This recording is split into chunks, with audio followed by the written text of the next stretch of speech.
ce qu'elle fait, ce que vous faites, il est important de sensibiliser en parlant. C'est-à-dire que si je viens là, c'est justement pour ça que nous profitons des gens comme elle, qui ont eu certains impacts d'écriture, de réflexion, de pensée, et fait aussi nuancer que ce n'est pas un combat contre les hommes. Parce que si le combat est contre les hommes, les gens sont, vous voyez sur la toile, les gens sont énervés.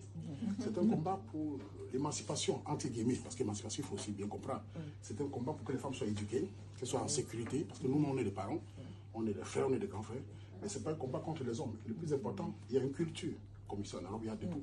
Mais il est important de communiquer. Ce n'est pas la communication, pas les médias, entre guillemets, Internet, qui permet à ce que la voix de cette dame porte, votre voix porte, ma voix porte, tout le monde porte.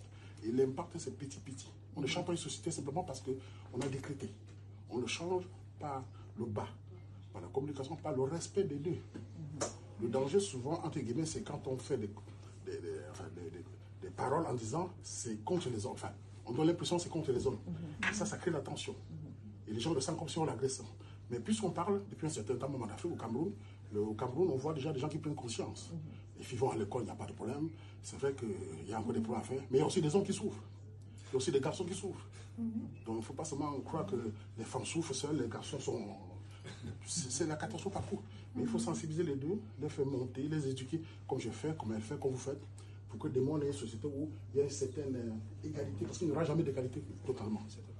Même entre nous, il n'y a pas d'égalité, même entre vous, ici il y a des riches, il y a des pauvres, il y a des médias, il y a de tout. Mais il faut une certaine cohérence, une certaine justice, le contre-pouvoir de la loi pour empêcher les gens qui font du mal aux petites filles d'être sanctionnés. Ça, c'est le plus important.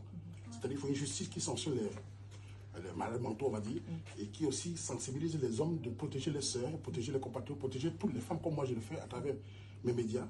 Mais je voulais parler parce que voilà, je suis content d'être là et merci à la bibliothèque Le Mot pour ça de nous avoir reçus. Merci de recevoir la compatriote, merci à toutes ces femmes et merci beaucoup. Merci.